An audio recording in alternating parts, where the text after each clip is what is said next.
As UAW leadership and GM face off at the negotiating table, thousands of auto workers are now dealing with the reality of what a strike means for their families. And 7 Action News reporter Jen Shantz, she joins us live right now outside of the Hamtramck Detroit assembly plant. And Jen, how's the average worker preparing tonight?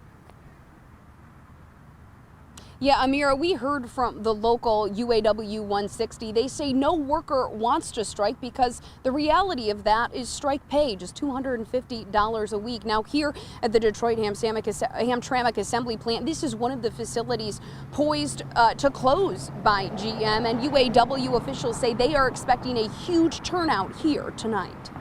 Nearly 50,000 GM auto workers around the country are preparing to strike at midnight after a unanimous vote by UAW leadership amid tense contract negotiations. Well, the union has said it's prepared for a strike, at least in the short term, for everyday auto workers at GM facilities in Metro Detroit, like the Warren Tech Center or the Detroit Hamtramck assembly plant. This show of solidarity comes with uncertainty, especially for those workers who haven't experienced a strike before. The UAW says there hasn't been a wide-scale strike like this since the 1990s. Obviously, no member wants to go on strike. Strike's a very difficult thing for most families. Living on $250 a week could be detrimental to many families. All we want is a fair contract. We're not asking for anything out of the ordinary.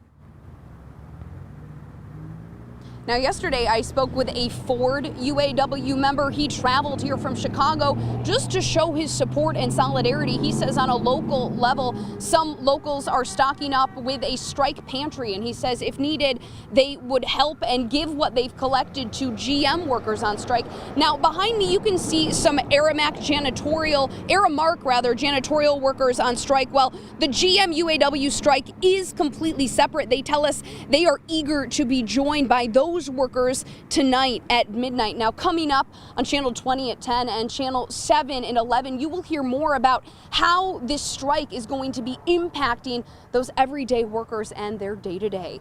Live in Detroit, Jen Shantz, 7 Action News.